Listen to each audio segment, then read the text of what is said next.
गुरुदेव भगवान की जय। प्यारे कृष्ण कन्हैया लाल की जय। श्री शिव महापुराण विद्येश्वर संहिता चल रही है। 6वां अध्याय। 5 अध्याय हो चुके हैं। ब्रह्मा विष्णु युद्ध। श्री नंदिकेश्वर बोले, एक समय विष्णु जी श्री लक्ष्मी जी के साथ से सैया पर शयन कर रहे थे। तब ब्रह्मवेत्ताओं में श्रेष्ठ ब्रह्मा जी वहां जा पहुंचे और विष्णु जी से कहने लगे, हे पुत्र उठ, मुझे देख, मैं तेरा ईश्वर आया हूँ। इस पर विष्णु जी के भीतर क्रोध तो हुआ, परंतु उसे दबाकर उन्होंने ब्रह्मा जी से कहा कि हे पुत्र, तुम्हारा कल्याण हो, आओ बैठो, मैं तुम्हारा पिता हूँ। तुम्हारा मुख टेढ़ा क्यों हो गया है? इस पर ब्रह्मा जी ने कहा, समय के फेर से तुम्हें अभिमान हो गया है। हे पुत्र, मैं तुम्हारा रक्षक और समस्त जगत का पिता मैं हूँ। विष्णु जी ने कहा, रे नीच, तू अपना बड़प्पन क्या दिखाता है? सारा जगत तो मुझ में निवास करता है, तू मेरे नाभि कमल से प्रकट मुझसे ही ऐसी बातें करता है। जब इस प्रकार रजोगुण से मुग्ध उन दोनों महानुभावों में विवाद होने लगा, तब वे दोनों अपने को प्रभु कहते कहते एक दूसरे का वध करने पर उद्यत हो गए और युद्ध छिड़ गया। हंस और गरुड़ पर बैठे दोनों देवता परस्पर युद्ध करने लगे, उनके वाहन भी लड़ने लगे। ब्रह्मा जी के वक्षस्थल में विष्णु जी ने अनेकों अस्त्रों का प्रहार कर उन्हें व्याकुल कर दिया। इससे कुपित होकर ब्रह्मा जी ने भी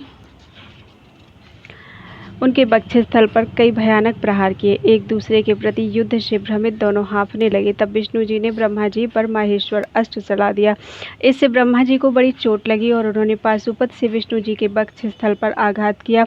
इनके पारस्परिक आघातों से देवता अत्यंत व्याकुल हो उठे और वे बोले, आप दोनों ही अराजकता उत्पन्न करते हैं।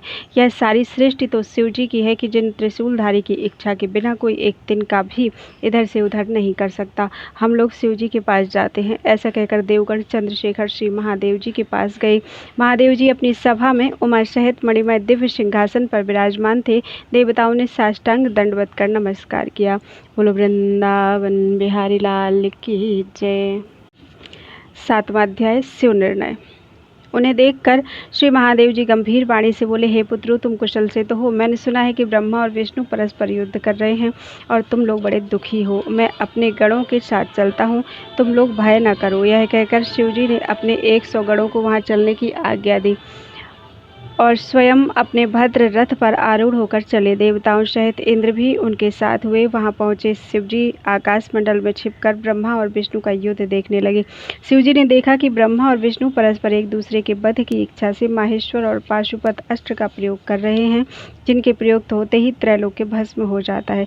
तब प्रलय के इस रूप को देखकर निष्कल शिवजी से न रहा गया और उनका युद्ध शांत करने के लिए महाअग्नि के तुल्य एक स्तंभ के रूप में उन दोनों के बीच में जा खड़े हुए।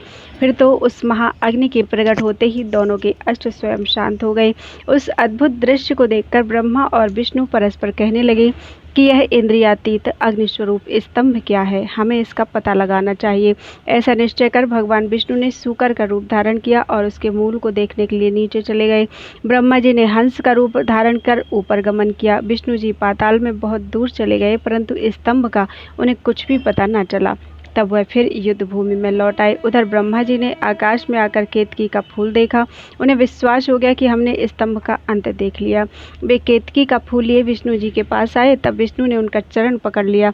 ब्रह्मा के छल को जानकर महादेव जी को वहां तत्क्षण प्रकट होना पड़ा और विष्णु ने उनका चरण पकड़ लिया। विष्णु महानता से महेश्वर प्रसन्न हो गए। उन्होंने कहा, हे विष्णु, तुम बड़े ही सत्यवादी हो, अतः मैं तुम्हें अपनी समानता प्रदान करता हूँ। बोलो वृंदावन बिहारी लाल की जय। 8वां अध्याय। ब्रह्मा का अभिमान भंग। श्री नंदिकेश्वर बोले, तब महादेव जी ने ब्रह्मा पर क्रोधित होकर अपनी भौहों के मध्य से भैरव नामक एक शक्ति प्रकट की, जिसने नमस्कार कर उनकी आज्ञा मांगी। शिव जी ने आज्ञा दी, तुम अपनी लपलपाती तलवार से ब्रह्मा की पूजा करो। यह आज्ञा पाते ही श्री भैरव जी ने ब्रह्मा के सिर के केश जा पकड़े और ब्रह्मा का मिथ्याभासी 5वां सिर काट लिया। तत्पश्चात उनके सिरों को भी काट लेना चाहा। ब्रह्मा जी भैरव के चरणों में गिर गए। यह देखकर विष्णु ने रोते हुए बालक के समान शिव जी के चरणों का आश्रय लिया और यह प्रार्थना की कि प्रारंभ में आप ही ने कृपा कर इन्हें 5वां सिर प्रदान किया था, अतः उन्हें क्षमा कर प्रसन्न हो जाइए। शिव जी की आज्ञा से भैरव ने ब्रह्मा को छोड़ दिया। फिर वे एक सिर कटे ब्रह्मा से बोले, तुमने अपनी प्रतिष्ठा और ईश्वरत्व के लिए छल किया, अतः अब तुम सत्कार, स्थान और उत्सव से विहीन किए जाते हो। ब्रह्मा जी शिव जी को हे स्वामिन, हे वरद कहकर अपना 5वां सिर मांगने लगे। ईश्वर ने कहा, अराजकता के भय से मैं विश्व स्थिति को बिगड़ने नहीं दूंगा। हे पुत्र, जो अपराधी है उन्हें तुम दंड दो, लोक मर्यादा का पालन करो। मैं तुम्हें वर देता हूँ कि आज से तुम गणों के आचार्य हुए, कोई भी यज्ञ तुम्हारे बिना पूर्ण नहीं होगा। ब्रह्मा जी से ऐसा कहकर ईश्वर उस केतकी के पुष्प से बोले, रे मिथ्याभासी केतक, दुष्ट, तू भाग जा, तू मेरी पूजा के योग्य नहीं है। शिवगणों ने उसे दूर भगा दिया। केतक शिव जी की प्रार्थना करने लगा कि हे नाथ, मेरे पापों को दूर कीजिए, भला आपकी कृपा से क्या दुर्लभ है।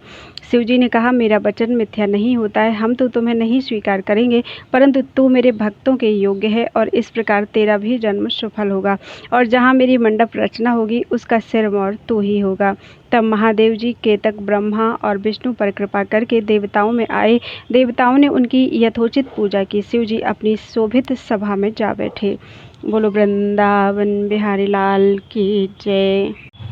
9वां अध्याय, शिव जी का ज्ञानोपदेश। श्री नंदिकेश्वर बोले, हे महाराज, हे महर्षि सनत कुमार। तब ब्रह्मा विष्णु हाथ जोड़े हुए शिव जी के अगल बगल में जा बैठे और उनकी पूजा की। पुनः ब्रह्मा विष्णु से पूजित शिव जी प्रसन्न होकर उनसे बोले, हे वत्स, तुम्हारी पूजा से मैं संतुष्ट हुआ, अतएव आज से इस दिन का नाम शिवरात्रि होगा, जो कि मेरी प्रिय तिथि होगी। इस शिवरात्रि के दिन जो मेरे लिंग बेर की पूजा करेगा वह सृष्टि विधायक तक होगा। जो कोई जितेंद्रिय और निराहार रहकर 1 वर्ष निरंतर मेरी पूजा करेगा वह तो बड़ा तपस्वी है ही, किंतु जो एक दिन शिवरात्रि को मेरी पूजा करेगा वह उसके ही समान होगा। जैसे चंद्र दर्शन से समुद्र उमड़ता है, वैसे ही यह दिन भी मेरी भक्ति को उमड़ाने वाला है। मेरा स्तंभ जो पहले प्रकट हुआ था लिंग रूप आर्द्रा नक्षत्र है। यदि कोई अगहन में आर्द्रा नक्षत्र में उमा सहित मेरे रूप का या मेरे बेर लिंग के ही दर्शन करता है, वह मुझे कार्तिकेय से भी अधिक प्रिय लगता है। इस पुनीत दिन में दर्शन से ही महाफल प्राप्त होता है और पूजन फल तो वाणी से नहीं कहा जा सकता। इस स्थान में जहाँ मैं लिंग रूप से प्रकट हुआ हूँ इसका यही नाम होगा और यह पूजन के समय छोटा हो जाएगा। यह भुक्ति मुक्तिदायक होने के साथ ही दर्शन, स्पर्श और ध्यान से आवागमन से मुक्ति देने वाला, विश्व में इसका नाम अरुणाचल होगा और यहाँ शरीर छोड़ने वाले को मुक्ति प्राप्त होगी।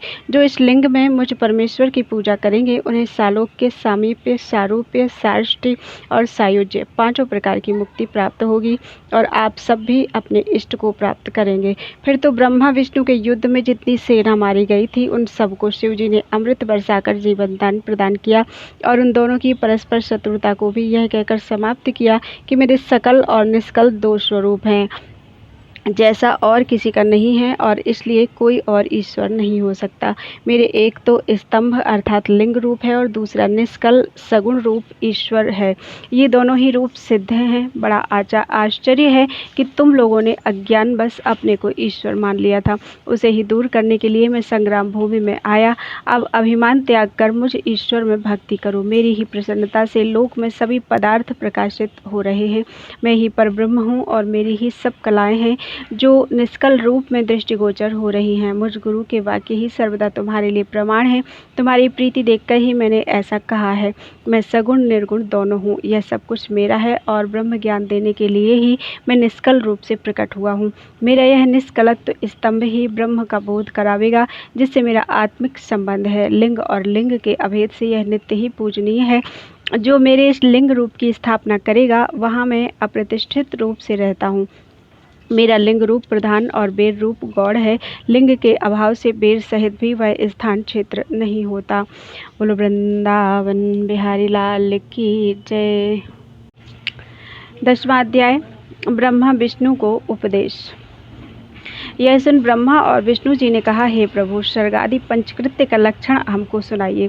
श्री शिव जी बोले कि मेरे सारे कार्य ज्ञान गुह्य हैं, तथापि सुनो। हे पुत्रो, नंबर 1 सृष्टि, नंबर 2 स्थिति, नंबर 3 संहार, नंबर 4 तिरोभाव, नंबर 5 अनुग्रह। ये मेरे 5 कृत्य जगत में नित्य सिद्धि हैं। संसार के आरंभ का नाम सर्ग, उसके रखने का नाम स्थिति, नष्ट का संहार, अदल बदल का तिरोभाव और संसार या सर्ग से मुक्त होने का नाम अनुग्रह। यही मेरा पंचकृत्य है। इन्हीं कर्मों के द्वारा मैं संसार का संचालन करता हूँ और इसमें जो सर्वदा मुझ में स्थित रहता है वही मुक्त है।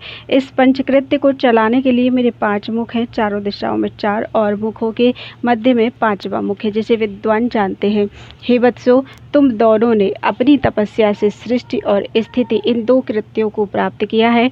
ऐसे ही रुद्र और महेश ने भी संहार और तिरोभाव ये 2 कृत्य प्राप्त किए हैं, परंतु अनुग्रह नाम वाला 5वां कृत्य कोई भी न पा सका और अति प्राचीन होने से तुम दोनों अपने उस कर्म को भूल गए, परंतु रुद्र और महेश नहीं भूले। तब तुम्हारे भूलने से सृष्टि की स्थिति के लिए रूप, वेश, कृत्य, वाहन तथा आयुधादि सबको मुझे अपने योग्य संग्रह करना पड़ा।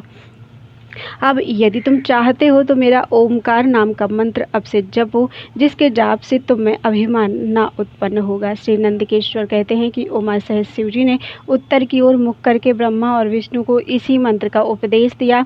तब ब्रह्मा और विष्णु ने देवाधिदेव महादेव जी से हाथ जोड़कर कहा कि हे सर्वेश, आपको नमस्कार है। हे संसार के रचयिता, हे 5 मुख वाले, आपको प्रणाम है। जब इस प्रकार स्तुति करके दोनों ने गुरुदेव शिव जी को नमस्कार किया, तब महादेव जी बोले कि हे पुत्रों, मैंने तुमसे सभी तत्वों का वर्णन कर यह मंत्र भी बतला दिया है, जिसको जप कर मेरे स्वरूप को प्रत्यक्ष जान सकते हो।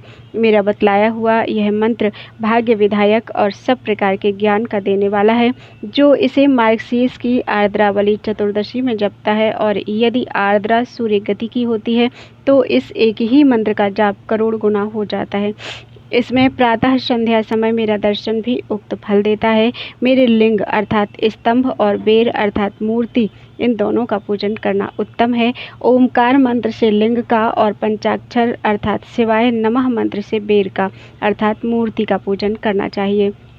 ऐसा करने से मेरा पद सुलभ हो जाता है। ब्रह्मा और विष्णु को ऐसा उपदेश देकर शिव जी वही अंतर्धान हो गए। बोलो वृंदावन बिहारी लाल की जय।